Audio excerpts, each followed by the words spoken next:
My husband gave his sister more than $42,000 from our IVF savings without telling me. Then I discovered she'd used my name on her business lease and put me at risk for another $68,400. My husband told me his sister had used our savings after the money was already gone. He waited until we were sitting in the fertility clinic parking lot, 10 minutes before I was supposed to pay the $18,000 deposit for our first round of IVF. Then he said Brooke needed the money more urgently and promised she would return it within 90 days. Our savings account had held $52,400. The balance was now $9,870. My husband claimed his sister had borrowed $32,000 for her business, and the rest had covered a temporary banking problem. Why had he given her access instead of making one documented loan? And why did a commercial landlord later send me a welcome letter identifying me as a personal guarantor for a boutique I had never agreed to own? My name is Julia. I was 35 when I learned that my husband, Nate, believed permission could be collected after the fact if his reason sounded generous enough. Nate was 37 and worked as a regional sales manager for a commercial flooring company. I was a senior data analyst at a health insurer. We had been married for 8 years. We wanted children and had spent 3 years trying. After 2 miscarriages and months of testing, our doctor recommended IVF with genetic screening. Insurance covered diagnostic appointments, but almost none of the procedure. The estimated first cycle cost was $23,600, including medication. We created a savings account labeled Future Fund. It held money for IVF, a roof replacement expected within 2 years, and 6 months of emergency expenses. I contributed about 60% because my annual bonus was larger. Nate contributed consistently and called the account proof that we could build difficult things together. By the spring, the balance reached $52,400. We had also reduced our mortgage and carried no credit card debt. For the first time since the miscarriages, I felt that our next step was within our control. Nate's younger sister, Brooke, was 29. She had worked in fashion retail and social media marketing before deciding to open a women's clothing boutique called Sable and Sage. Brooke was charismatic, creative, and permanently one opportunity away from becoming successful. Her parents had rescued her from several previous opportunities. They paid $8,000 when she left an apartment lease early, covered taxes from freelance work, and financed a used SUV after she said her old car harmed her professional image. Nate defended her because their childhood had been unstable. Their father lost jobs frequently, and Nate began working at 16. He often bought Brooke school supplies and drove her to activities. Even as adults, he described protecting her as something he had always done. I understood the history, but I did not agree that it gave Brooke access to our household. When Brooke first described the boutique, I was supportive. She had a polished business plan, a strong location in a redeveloping shopping district, and $40,000, she said, came from a private investor.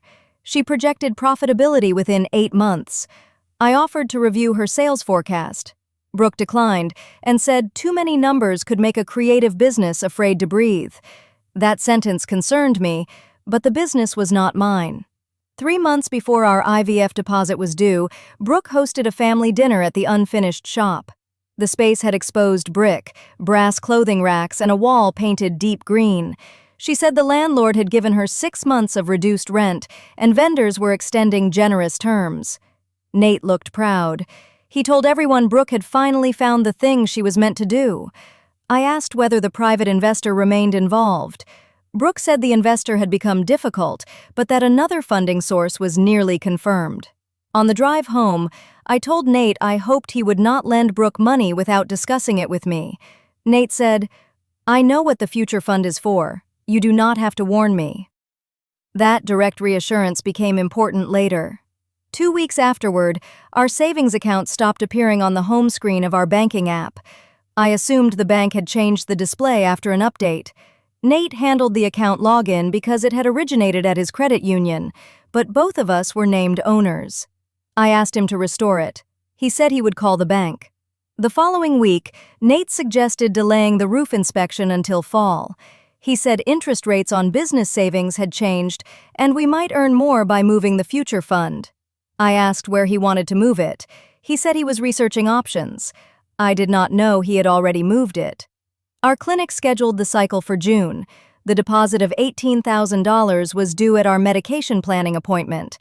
I transferred $600 from checking to make sure the future fund balance remained above $53,000. The transfer was returned. The bank notice said the destination account was restricted. I called Nate from work. He said a fraud alert had temporarily locked the account and promised it would be resolved before the appointment. On appointment day, Nate drove. He was unusually quiet and missed the clinic entrance.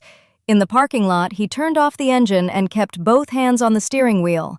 He said, "Before we go inside, I need to tell you something about the savings." I asked whether the fraud issue was real. Nate said Brooke's investor withdrew 12 days before her lease deadline. Without replacement funds, she would lose vendor deposits, the storefront, and 2 years of work. Brooke needed $32,000 for 90 days. Nate believed the boutique would generate enough opening revenue to repay us. I asked whether he had sent her $32,000. Nate said the total movement was slightly higher because Brooke also needed help clearing a temporary hold on her business account. I opened the bank app through a browser and reset the password using my identification. The future fund balance was $9,870. $42,530 was missing. I asked Nate to explain the difference. He said $32,000 was the loan, $6,500 was a refundable security deposit, and $4,030 had gone to vendor charges Brooke accidentally placed on our linked debit card. I asked why Brooke had our debit card. Nate admitted he had given her a card issued in his name on the savings account. He expected her to use only the agreed amount, but she needed flexibility during the opening. He had not made one loan. He had provided access. I got out of the car. Nate followed me and said canceling the cycle would give Brooke time to repay us. I told him the clinic schedule was not an optional reservation he could donate. My medications, work leave, and medical timing had been coordinated for weeks. Inside, I asked a billing coordinator whether we could pay $9,000 and finance the rest. The clinic offered medical financing at 11.9%. I declined and postponed the cycle. Nate told the nurse we had experienced a banking delay. I corrected him. I said my husband had removed the deposit without my consent. The truth embarrassed him. Losing the cycle embarrassed and devastated me. At home, I called the credit union. As a joint owner, Nate had authority to withdraw funds. The bank could not reverse transfers he authorized. It could, however, freeze the debit card and require both owners for future outgoing transfers if we converted the account. I froze the card immediately. Then I reviewed 6 months of activity. The first transfer to Sable and Sage was $18,000, labeled inventory. A second transfer of $14,000 occurred 3 days later. The $6,500 security deposit went directly to North Row Properties, the landlord. Debit purchases included $1,780 at a lighting store, $940 for a launch photographer, $610 at a restaurant, and $700 at a luxury hotel. Brooke had spent our fertility and emergency savings on more than inventory. I called Brooke with Nate present. I asked for the loan agreement, current account balance, vendor invoices, and repayment schedule. Brooke said, "Julia, this is why Nate did not tell you first. You make everything sound like an audit." I replied that using $42,530 of someone else's money usually created an audit. Brooke said the hotel was for a brand shoot, and the restaurant charge was a launch team dinner. She promised the grand opening would prevent publicity and pre-orders. She refused to share her bank statement because I was not an investor. I told her that if I was not an investor, she needed to return my money. Nate asked both of us to calm down. He said Brooke had signed a promissory note. The note was another surprise. Nate retrieved it from his email. It listed the lender as Nathan and Julia Cole, the borrower as Sable and Sage LLC, the principal as $32,000, and the repayment date as September 30th. Only Nate and Brooke had signed it. My typed name appeared beneath the lender line, but there was no signature for me. I asked Nate why he included my name. He said the funds came from a joint account, so listing both of us was accurate. I told him accuracy would have required my knowledge. I moved the remaining $9,870 into a new account requiring my authorization and redirected my salary. I left enough in our joint checking account for mortgage and utilities. I also froze our joint credit line. Nate called that escalation. I said escalation had occurred when he gave another adult a debit card connected to our future. For the next week, Nate insisted the boutique opening would solve everything. Brooke posted videos of clothing racks, gift bags, champagne, and a neon sign reading, "Wear your next life." The launch looked expensive and successful. More than 200 people attended. Opening week sales totaled $18,700, according to a message Brooke sent Nate. He celebrated as if repayment had already happened. I asked how much of the sales was profit and how much was owed to vendors. Nate did not know. 10 days later, a letter arrived from North Row Properties addressed to Nathan and Julia Cole. It welcomed us as limited guarantors, supporting Sable and Sage, and included instructions for receiving monthly statements. I had never spoken to the landlord. The attached guarantee covered up to 12 months of base rent, common area fees, and damage. The maximum exposure was $68,400. An electronic signature reading Julia M. Cole appeared on the final page. I checked the email address beside it. It was Nate's personal email with my first name added as an alias. When I confronted him, Nate denied signing for me. He said Brooke had handled the lease package and assured him my name appeared only because the security deposit came from our account. I asked whether he had signed his own guarantee. He admitted he had. He said the landlord required a household financial statement, so he uploaded our mortgage statement and future fund balance from before the withdrawals. Even if he had not typed my electronic signature, he had used our assets to make Brooke appear safer than she was. I contacted attorney Lena Ortiz, who specialized in small business disputes. She advised me to notify the landlord immediately that I had not signed or authorized the guarantee, and to preserve the electronic audit trail. North Row's property manager, Samuel, responded professionally. He suspended reliance on my guarantee and requested identification. The signing log showed the document had been completed from an IP address associated with Brooke's shop. The verification code had gone to the email alias Nate controlled. Nate said he had forwarded several lease codes to Brooke because she was rushing to meet the deadline. He claimed he never understood that one code authorized my signature. I believed he had not deliberately forged my name. I also believed his reckless cooperation had made the forgery easy. Brooke stopped taking my calls. She sent Nate a message saying I was threatening her livelihood over paperwork that everyone understood was symbolic. Lena wrote to Brooke and North Row stating that my name and financial information had been used without authorization. She did not threaten public exposure. She requested removal, document preservation, and a complete accounting of our funds. North Row removed me from the guarantee. It did not remove Nate. The landlord also required Sable and Sage to provide an additional security deposit or replacement guarantor within 15 days because the original application contained inaccurate information. Brooke blamed me for creating a cash crisis. Then Nate's parents requested a family meeting. His mother, Carol, said everyone needed to stop attacking Brooke before the business failed. His father, Dennis, offered to mediate. I agreed on one condition. Brooke had to bring bank statements, invoices, and every document using my name. Brooke arrived 40 minutes late with a folder of selected receipts. She said the boutique had $6,200 in its account and $47,000 of inventory at retail value. She expected holiday sales to cover repayment. I asked about the original $40,000 private investor. Brooke said the investor had withdrawn. Dennis asked who the investor was. Brooke named a former supervisor named Kendra. Carol looked confused. She said she and Dennis had given Brooke $35,000 from a home equity loan and had been told they were the founding investors. The room became silent. Nate asked Brooke whether she had received $35,000 from their parents before taking our money. Brooke said their parents' contribution had paid design and pre-opening costs. She argued that she still needed replacement operating capital. Dennis requested dates. Their transfer occurred 6 weeks before Nate's first transfer. The money had not replaced a withdrawn investor. It had already arrived. Carol asked what happened to it. Brooke said build-out expenses were higher than expected. I compared the receipts.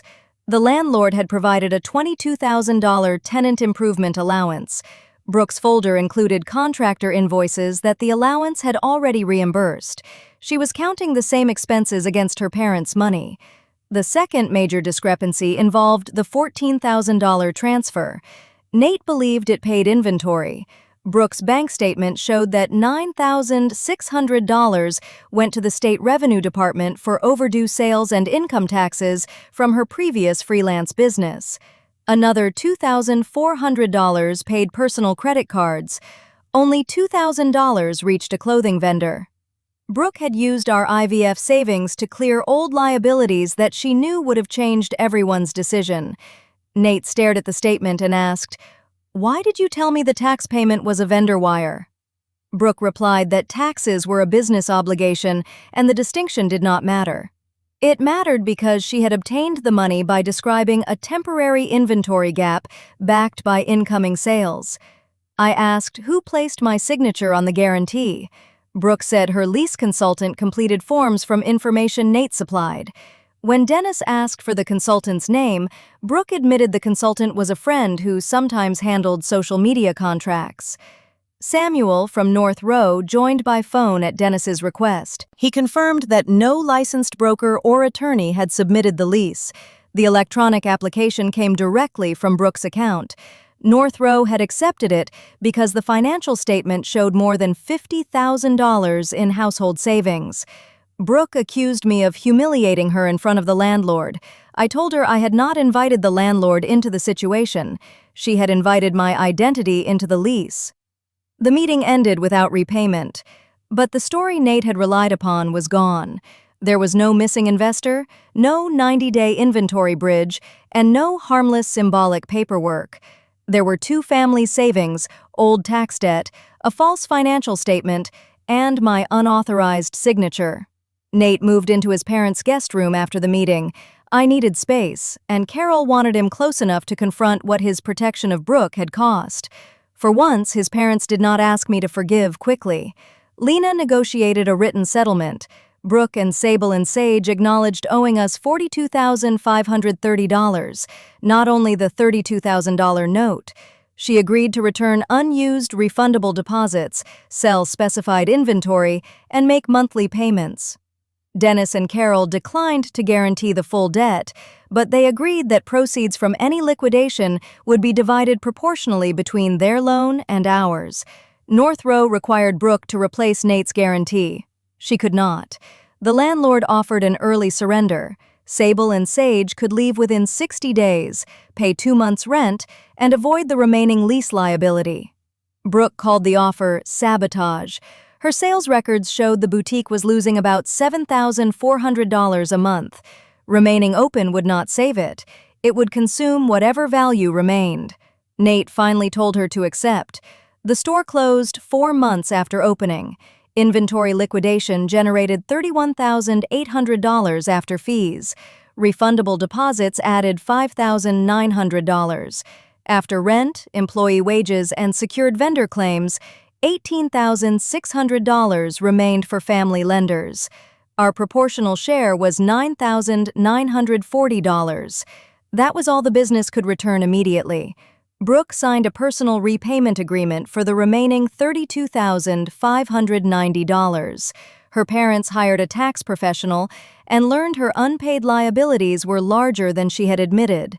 They stopped funding her and required her to move out of a condo they owned unless she paid market rent. I did not celebrate. A failed business meant employees lost jobs and vendors lost time, but keeping the store open through more deception would not have protected them.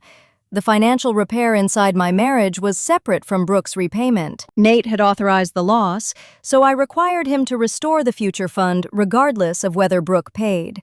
He sold a motorcycle worth $8,200, used $14,000 from vested company stock, and redirected his commissions. Within 9 months, he restored $32,400 beyond the liquidation payment. He also paid the $1,130 in legal and banking costs from his individual spending account. We signed a postnuptial agreement after receiving separate legal advice. It stated that gifts, loans, guarantees, or business investments above $500 required written consent from both spouses. Any unauthorized obligation would be assigned to the spouse who created it to the extent legally possible. Nate attended individual therapy. He described his childhood role as Brooke's protector. His therapist helped him see that protection had become permission for Brooke to avoid accurate information. Every rescue made the next request easier to justify and harder to question. I attended therapy too. I needed to decide whether preserving the marriage would require me to become a permanent auditor. I did not want a life where trust meant checking every login. We remained separated for 5 months. Nate returned home only after the savings were mostly restored, the guarantee was resolved, and we had created full financial access. His return was not a reward for repayment. It was a decision to test whether changed behavior could last. We postponed IVF for 11 months. That delay cannot be reduced to a dollar figure. At 35, time was part of the treatment. Nate understood that replacing the deposit did not return the cycle we lost. When we finally restarted, he attended every appointment and never described the process as something we could delay for someone else's emergency.